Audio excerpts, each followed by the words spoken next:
Hello everyone, welcome back to Toyota Talk.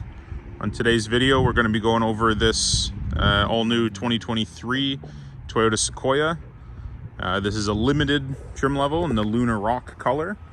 Has a black Softex interior. So the Sequoia was completely redesigned this year, sharing the same platform as the new Tundra. The iForce Max, it's the hybrid system that comes standard on the Sequoia. The Tundra, you can just get a gas model, not the hybrid. The same 10-speed automatic as the Tundra. A lot of the same features, similar design. You can see the same headlights, the same wheels that are on the limited 20-inch wheels. This one's a demo that we just put on the road, so it actually has Bridgestone Blizzaks on it for winter tires. The 275/55 R20. So again, a Bridgestone Blizzak winter tire. Just something for the winter time that we get here up in Canada. So the limited comes standard with a lot of really nice features, just like the Tundra. Parking sensors all around. This one actually has the 360 camera, so you can see on the front grille one of your cameras right there. There's some more on the mirrors in the back of the vehicle. Definitely has a really nice look to it. Really, this is my first time actually seeing one of these in person. So you see the running boards on the side. Again, that limited badging there. Your mirrors, they're actually power folding. So anytime you lock the vehicle. In the front windows, we just put a light tint on them. And then the back side. So this does come standard with the towing receiver. It's just in behind this little cover. You can see the little sign there. That's just for your kick sensor to open and close this rear hatch. Similar to the older Highlanders, this actually opens up. So there's a little button right here, and this lifts upwards. So the older Sequoias used to have a sliding window, like the 4Runners and the Tundras, but now this has an opening window. So the limited comes standard as an 8-seater. So there's 2 in the front, and then 3 across there, and then 3 in this third row. We'll show you how all this fold and recline, how they move around, everything like that in just a moment. You can see the switches there for your power assist with the seats. There's actually some USB ports in the third row, some more controls there for that other seat. On this side, you'll see you just have the switch for the control for the seat. This little sort of shelving system, this is all part of this little shelf platform that you can help level out this floor if you want. There's a little lever right there. These seats are on a rail, so you can actually slide them to sort of split the leg room. We'll get into all that in just a minute. So power liftgate on the back. You can see the camera. I'll actually stop this here. So one really nice feature, this is actually a camera washer. So anytime you clean this rear glass, you're also going to wash that camera a little bit. So I know some manufacturers, the camera will sort of tuck away. This one stays exposed, but there is a built-in sort of washer on it. Continue opening that. So another symbol just telling you about that kick sensor to open and close the trunk. This one here will close the trunk, and then the next button beside it will actually close and lock all in one if you wanted to just walk away from the vehicle. See, there's some sunshades, on the side windows in the third row as well as the second row. This side just has them down right now. Again, I did mention this sort of shelf system. This is all for this little platform here that you can customize where you want it. Depends on sort of what you're carrying. So you can have a little bit of storage underneath. The car's just a little dirty right now. We just had some poinsettias back here for the holiday season. So that would sort of be your best bet at having a flat floor. And then these, you can actually slide them forward. Not quite that far. Or about there if you wanted. Yeah, so some more storage underneath. These are actually removable as well. You can take these out. So if you're putting hitches or something like that, ratchet straps, some things that you wanted to just sort of keep in the lower area. Also a 120 volt outlet in the back.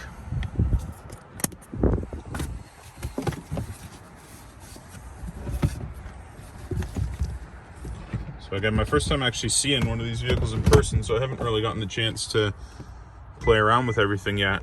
So power assist for the seats. This will lift up into place.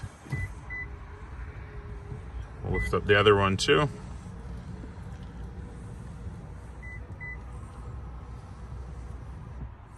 Yeah. So then this here, slide it backwards. So that's sort of giving the most amount of room for floor space in the third row. And then that's basically the least amount of room for your trunk area. So this here, just put back down to that bottom level. So sort of similar to the 4Runners, there isn't too much space back here. You'd likely want to slide these a little bit more forward just to sort of maximize some of that space. So that will almost double the amount of space that you do have.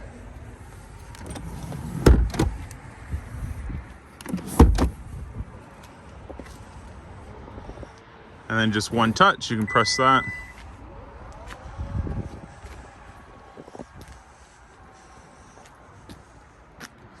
You got your fuel door on the driver's side. That'll be operated just from inside of the vehicle. Yeah, so the sunshades, so those only come on the Platinum and 1794 Capstone Tundras, whereas this is a limited Sequoia, as I mentioned. One lever here, so you can tip and tilt the seat all in one motion. So it gives you full access to that third row. This here, it's just that same control to slide that seat back and forth for either less or more trunk space. So a good amount of footroom right now. This is classified as like a full-size SUV. And then a little button right here. So if you want to lower that seat down, you can do it actually from up here.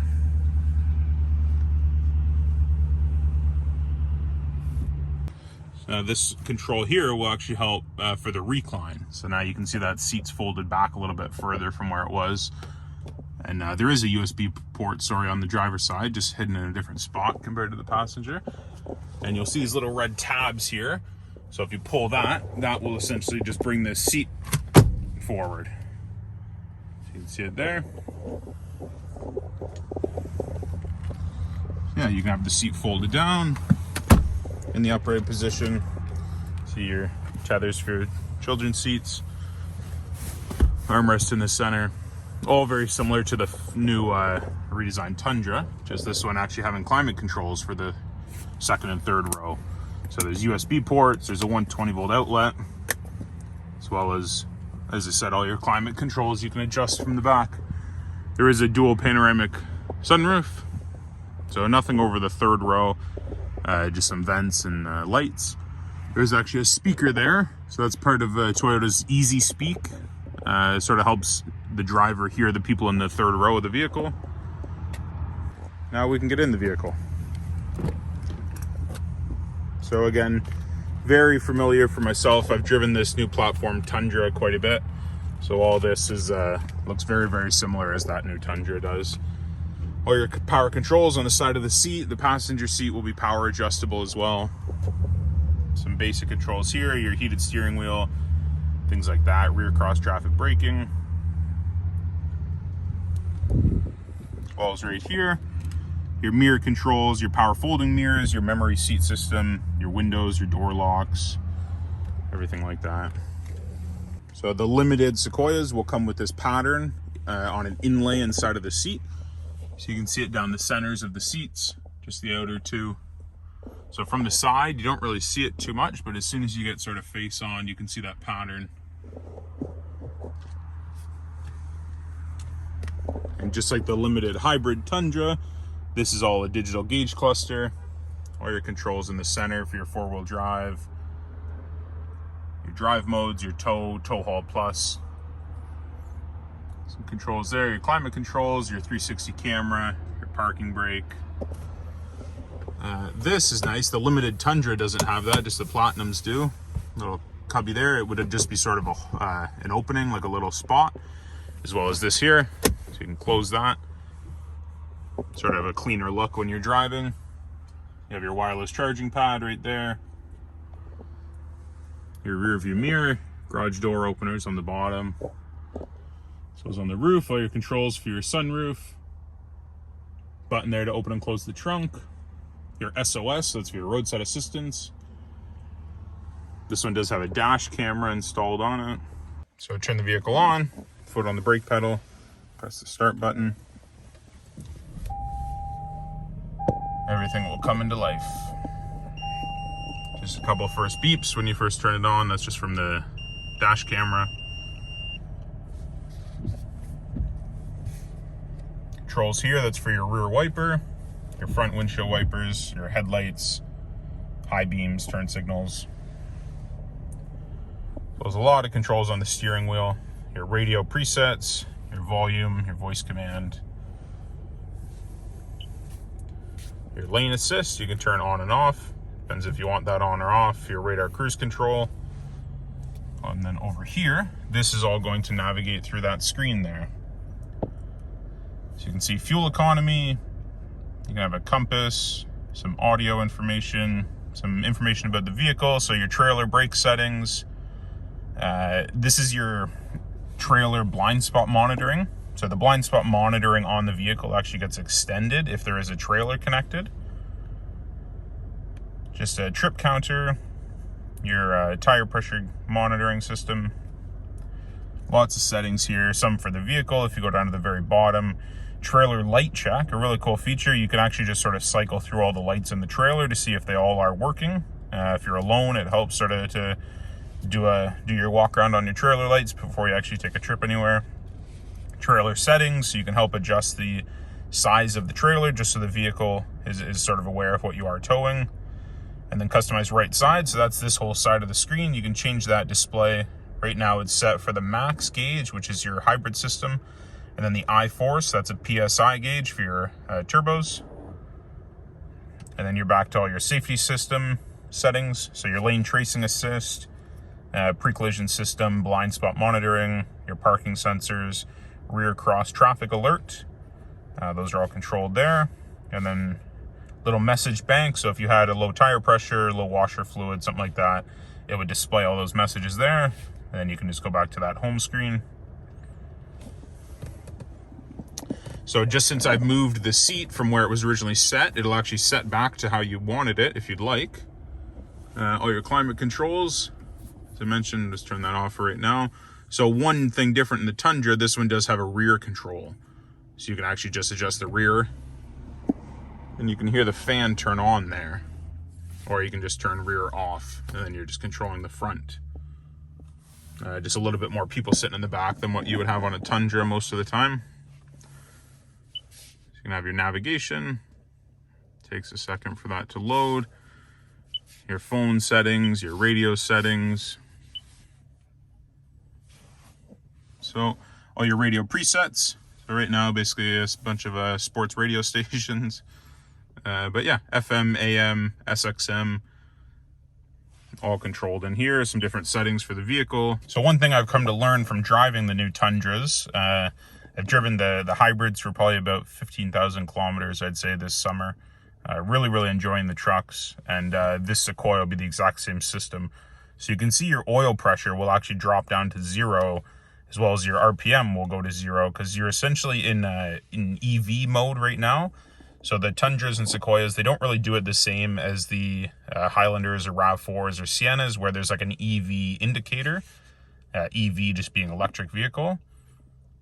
So some ways you can sort of tell the difference, but it could be alarming for someone if you don't know what you're looking at and you see your oil pressure down to 0. So your battery gauge just above that. And then on the other side, you have your coolant temperature as well as your fuel gauge. That little ready indicator is basically just telling you that you're ready to drive. You also see what gear you're in. So if we change to reverse, you can see that 360 camera come on. So some different controls here depending on which camera you wanted to see, either the front or down the sides, the rear of the vehicle. This here is a guide for if you are backing up a trailer. That center line you can turn on and off for where your trailer hitch will end up.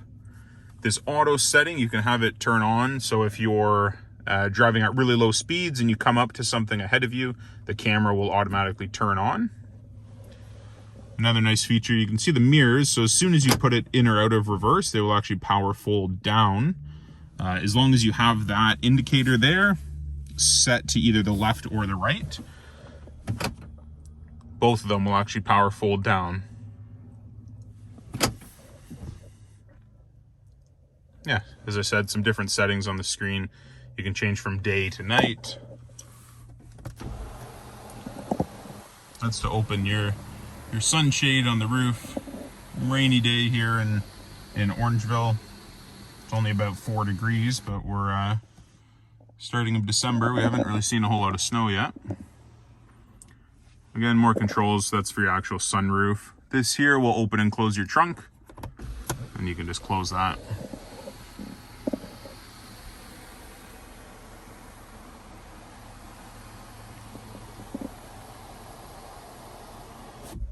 So thanks again, everybody, for watching this video on Toyota Talk. Again, on this new 2023 Toyota Sequoia Limited. If there's any specific features on this vehicle or any other Toyotas you want to see, let me know and I'll do my best to film a video on that one. I'm really excited to see the sort of customer feedback and everything we get on this vehicle. I think it's going to be a really big hit nowadays with sort of bigger families and increased fuel costs and things like that. Everyone's looking to try and get hybrids, things if they're able to. Whatever sort of fuel savings you can get definitely will add up over time. So it's a really nice sort of competitor for a lot of the other brands nowadays. The Toyota having an 8-seater bigger than a Highlander, something sort of this size. If you don't want a Sienna, one of the minivans, this is more sort of geared to compete with some of the Tahoes and Yukons, Suburbans, things like that. I know Toyota did just announce a Grand Highlander, so I'm really curious to see what that will be. I think that'll sort of fit in between the Highlander and the Sequoia. Sort of the comfortability of the Highlander, but I think maybe the size of a Sequoia. So hopefully we have some more information on that soon. But as I said, if you have any further questions, let me know. We'll have this one around for a few months, so I'd be happy to film some specific features or videos if you wanted.